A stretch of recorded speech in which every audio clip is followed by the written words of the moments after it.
Already. Okay. Thank you very much, members of the press. I'm Babu, Owino, Member of Parliament for Makasi's constituency and a leader of Team Ground, the recently formed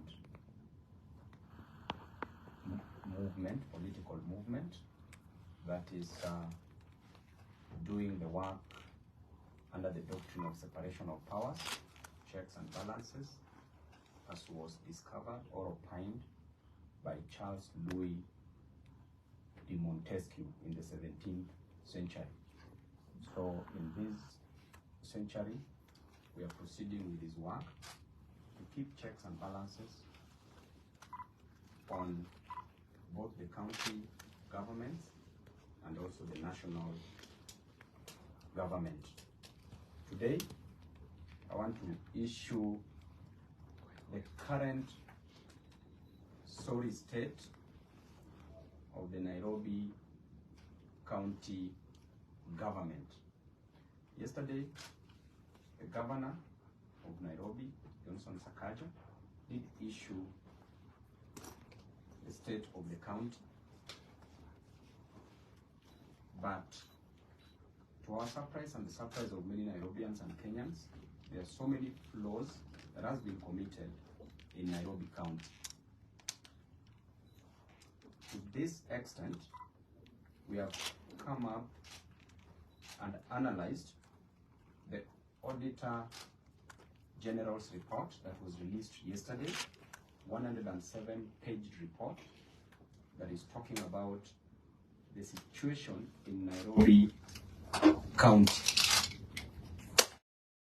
We have analyzed page by page from page 1 to the last page, which is page 107, and we have come up with the following fact, conclusion to which there is serious misappropriation of funds in Nairobi County.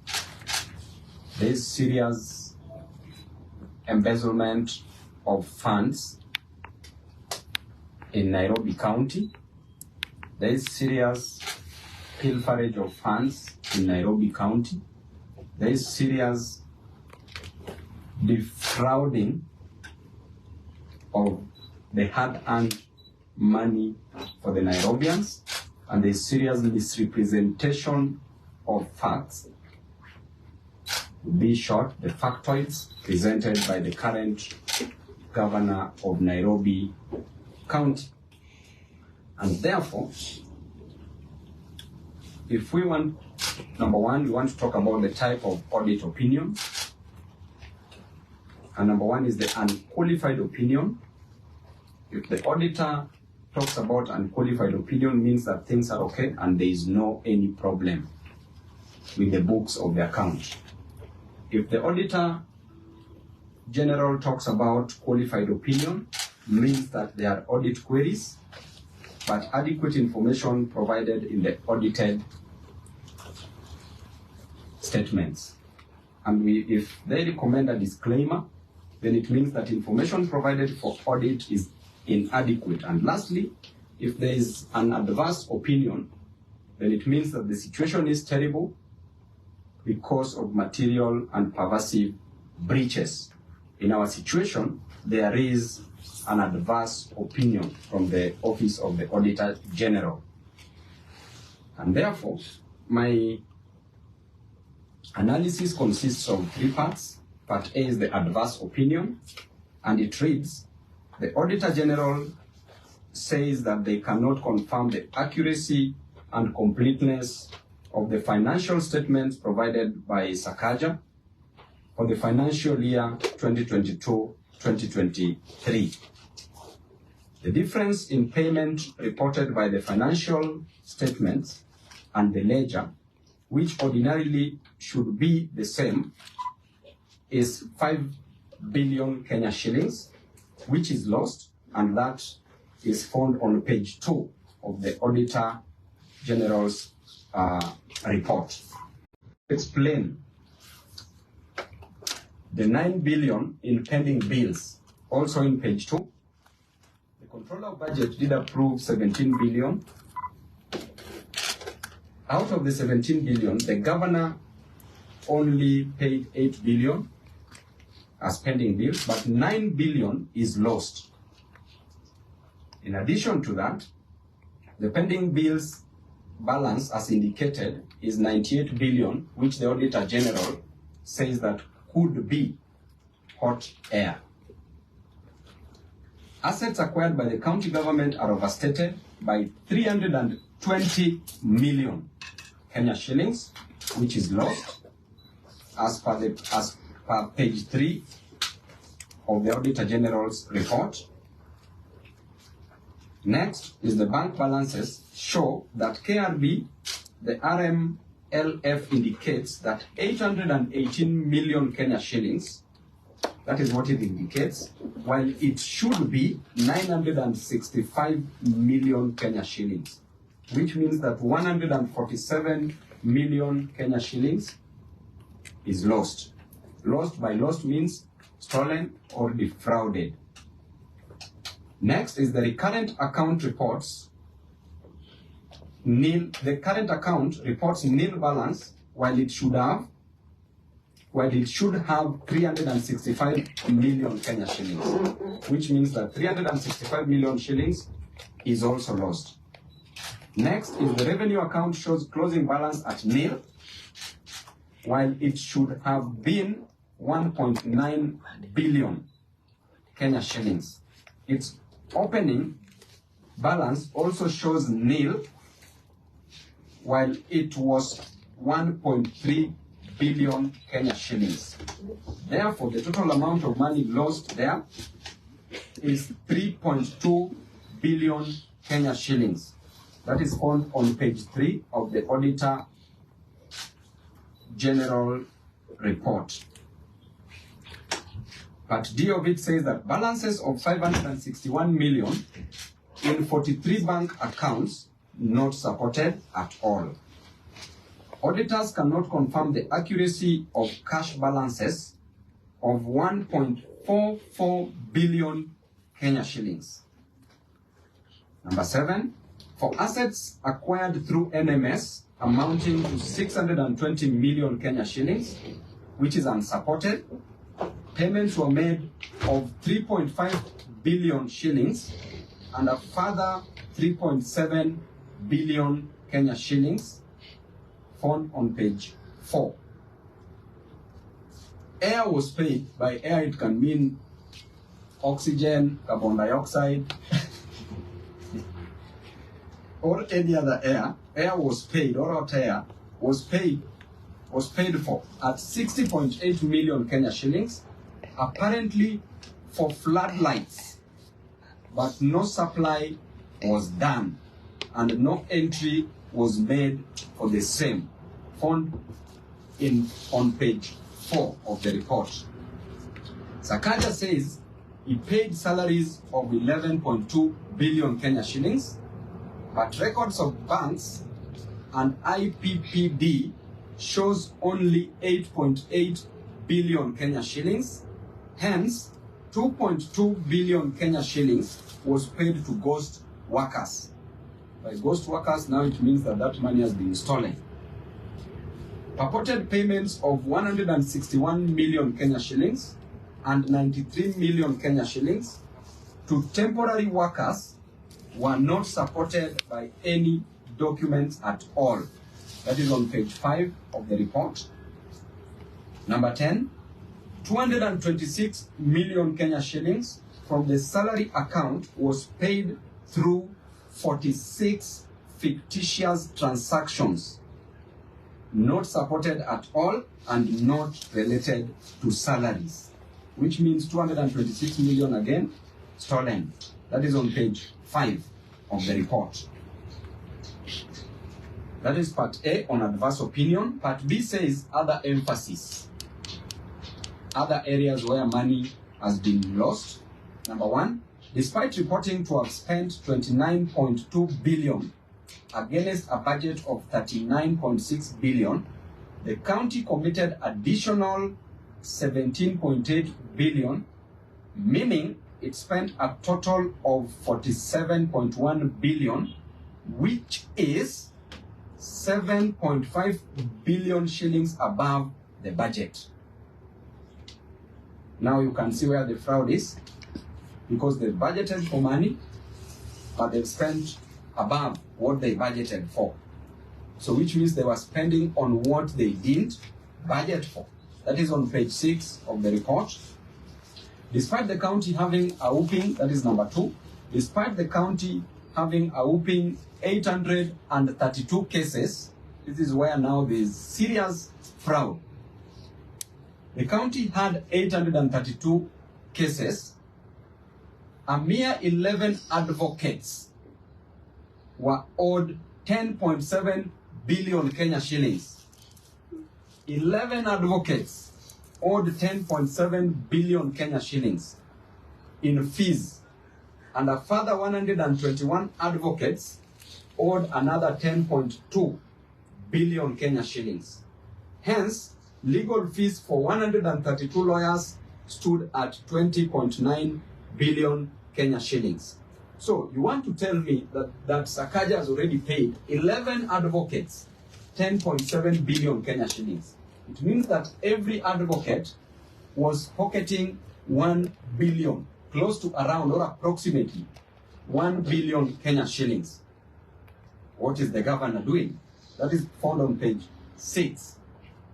The county has not resolved audit issues raised by the previous audit report. Number 4, the county did not report the various funds being run by the county, e.g. disaster fund. And there you had what happened even in the Bakassi East constituency when there was serious disaster resulting from the gas explosion. A budget of 285 million disappeared. Not even a shilling was used to help any of the victims from the county government. Not even a mattress, not even Piriton was bought to give my people to sleep so that they could not feel the pain. Despite withdrawing, that is number 5, despite withdrawing 30.5 billion from the county revenue fund, no reports were filed with the Office of the Auditor General. Remember, 30.5 billion was withdrawn, but no report filed. That is on page 7 of the report. Number 6, Nairobi Pay, the absolute revenue management system vendor, operates without a valid contract.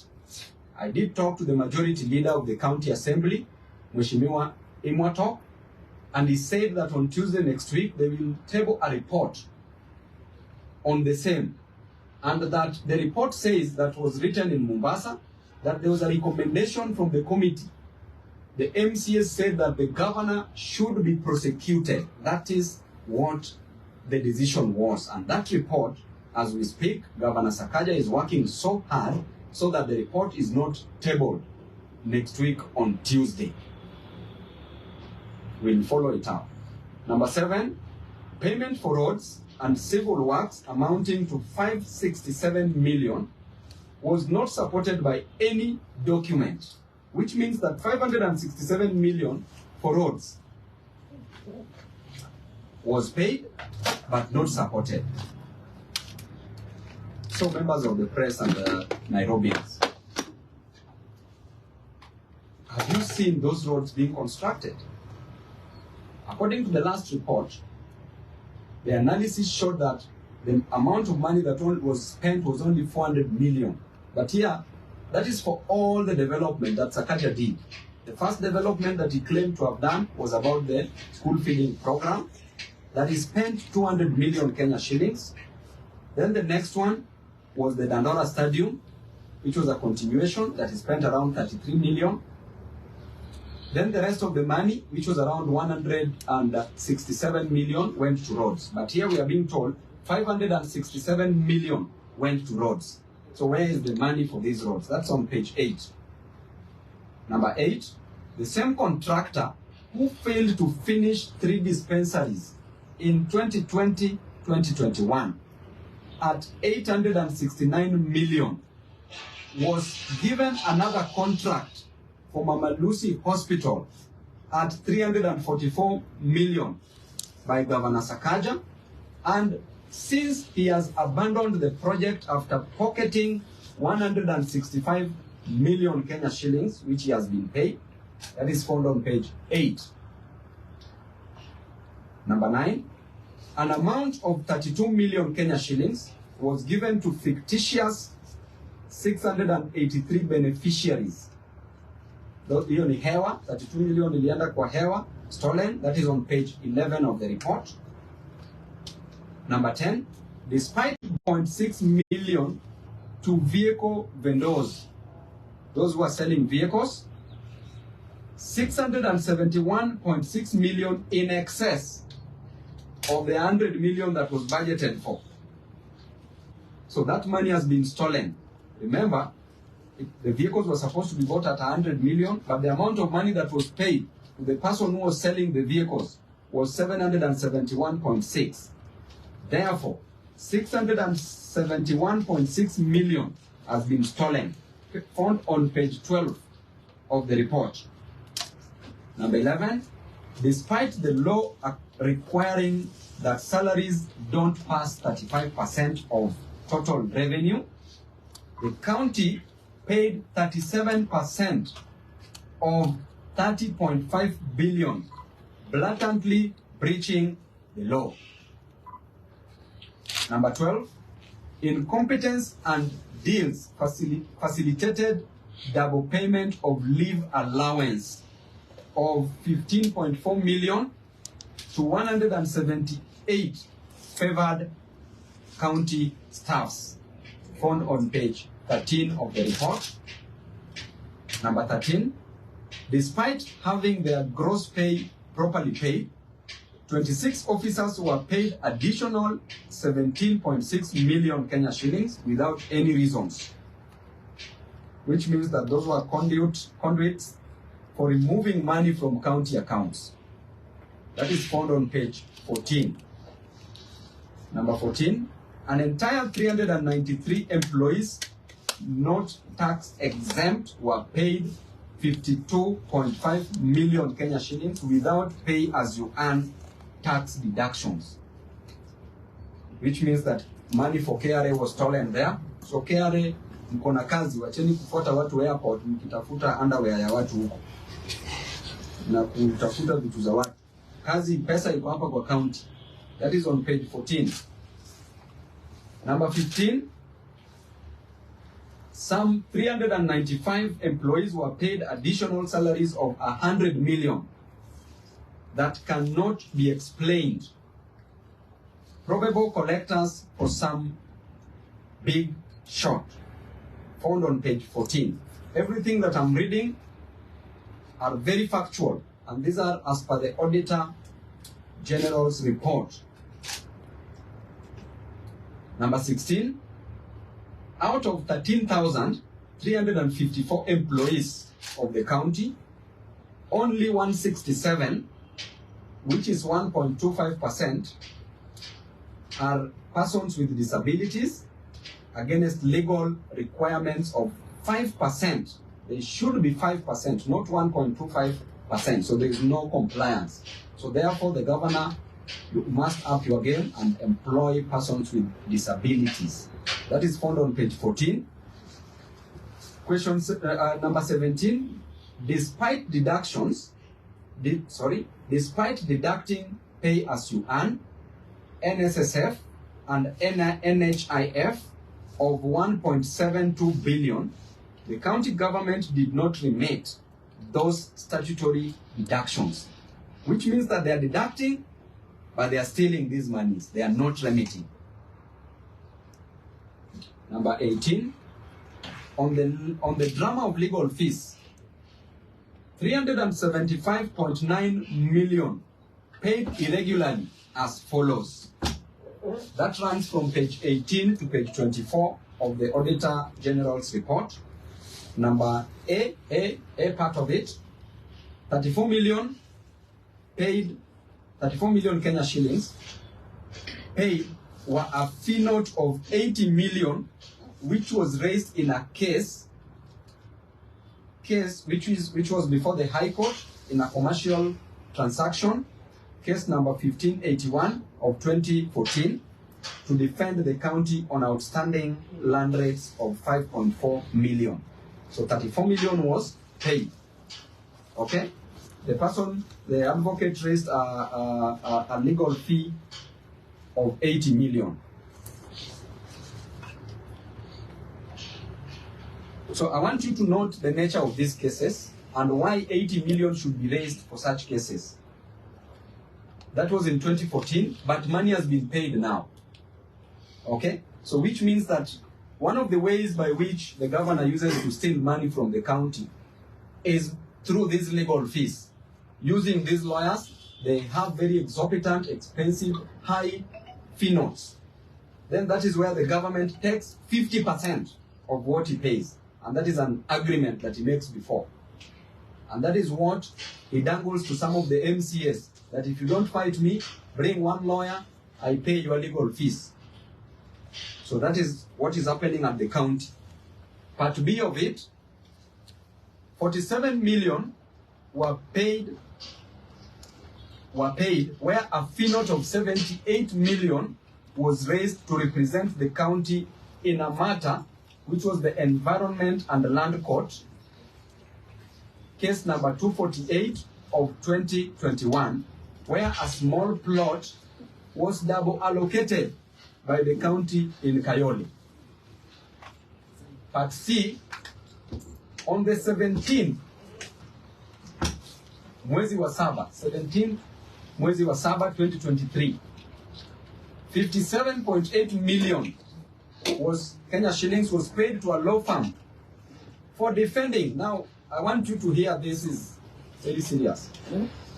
57.8 million paid to a law firm for defending the county in a matter which was in the court, in the Environment and Land Court, case number 18 of 2022, against Ndakaini Dam land compensation of 1989, where a fee note of 77.9 million Kenya shillings was raised. So we paid 57.8. Mwezi wa saba 2023, 67 million was paid to an advocate for defending the county in Environment and Land Court, case number 176 of 2021, where a fee note of 100 million was raised against an individual who sued the county for not shortlisting him as a traffic marshal. Unasikia hii drama kweli, hii ni comedy. This is comedy. Imagine 67 million Kenya shillings was paid to an advocate just for defending the county for not shortlisting a person as a traffic marshal who is going to earn 18,000 to 20,000 Kenya shillings per month. Why did the governor pay 67 million Kenya shillings? Why couldn't he use this money to employ more traffic marshals? And the fee note that was raised was 100 million to represent that one person whose name did not appear in the shortlisting. He was not shortlisted. You pay 67 million. Madness. On 17th the same month, mwezi wa saba, a further 50 million was paid to an advocate for defending the county in a matter where a fee note of 129 million was raised for a unknown reason. Imagine the case has not been stated. Hiyo ni kesi hewa ama air. But he paid 50 million to the advocate. In the Environment and Land Court, case number 379 of 2018. Unknown. But they decided to fix a case number. But there is no case in such a situation. F. On 8th of May 2023, 70 million was paid to an advocate for defending the county in a matter where a fee note of 145 million was raised against the Kenya County, the county government's workers union. That is 2023. A further 70 million paid. just to represent county government's workers' union. While the county, remember, has a legal department where there are advocates who can do these works. Right? G, on 17 mwezi wa saba 2023, 30 million was paid to an advocate for defending the county in a matter where a fee note of 116 million was based on alleged threats on county workers' pension fund. Just threats. You issue a threat, you are taken to court, an advocate is paid 30 million. H, even those who have cases for murder, cases for terrorism, they don't pay advocates such amounts.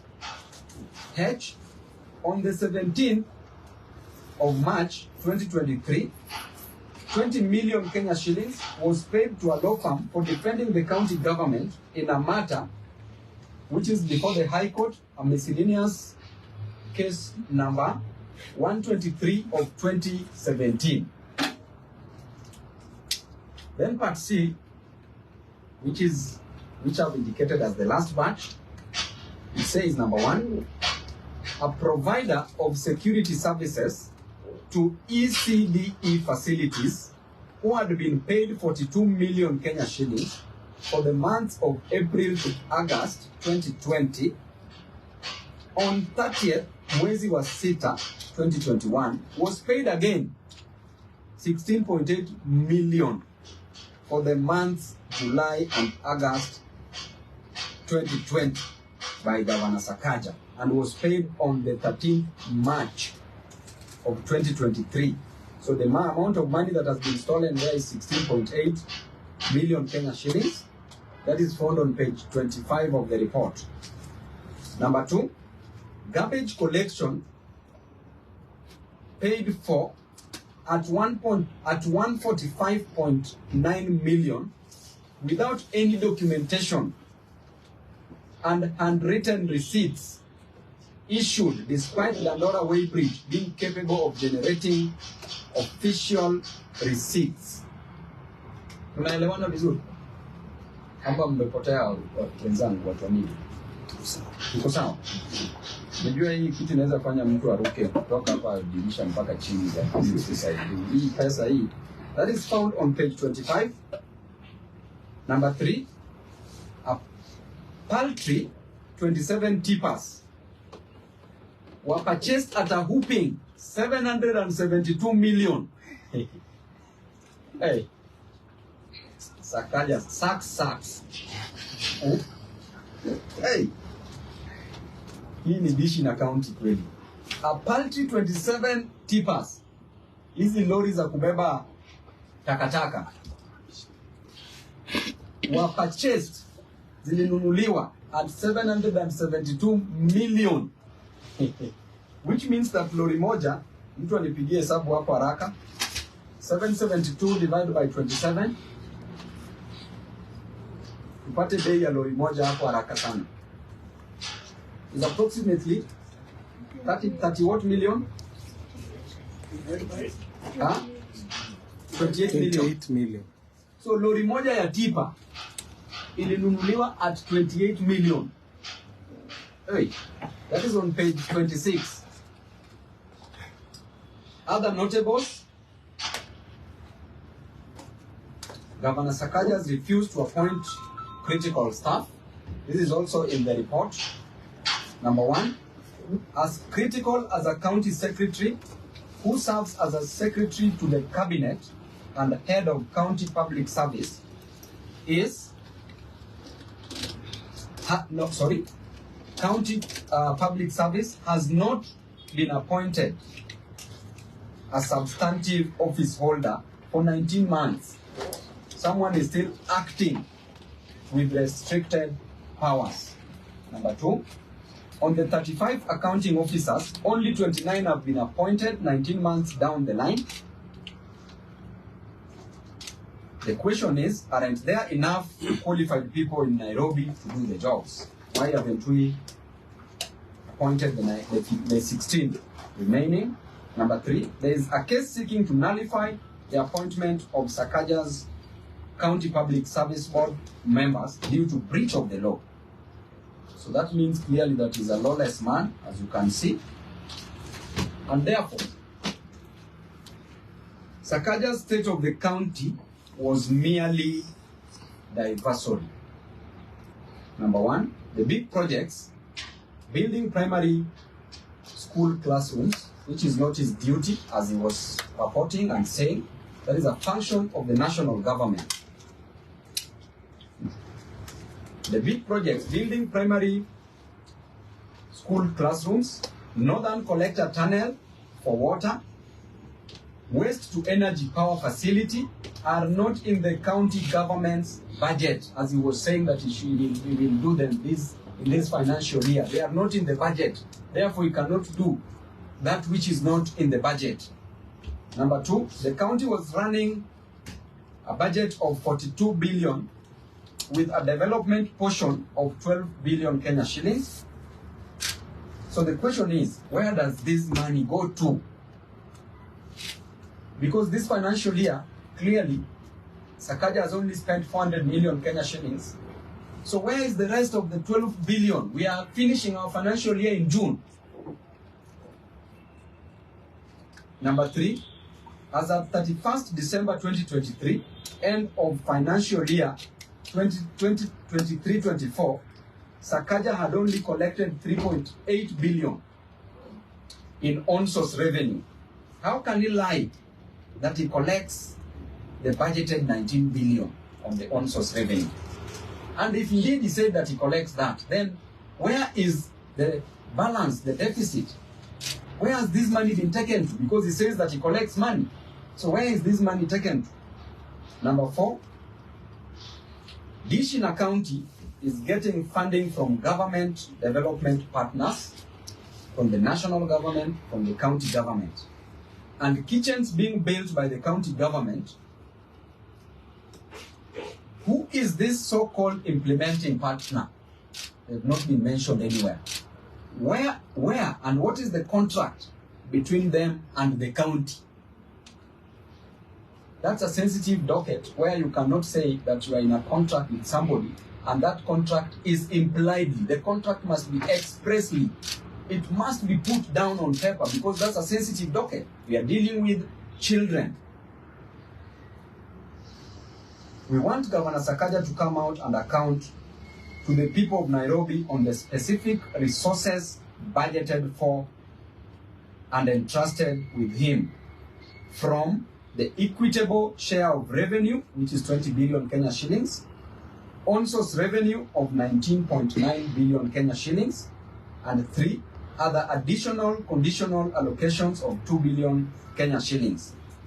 Whatever he chooses to do with other funds will be the subject of audit and accountability as and when those funds are available. Therefore, the people of Nairobi are not interested in drama. They are not interested in dimples anymore and damn talks. They need services in all the fundamental areas where the Constitution devolved functions to counties. Thank you very much, and God bless you all. So, I'll give you this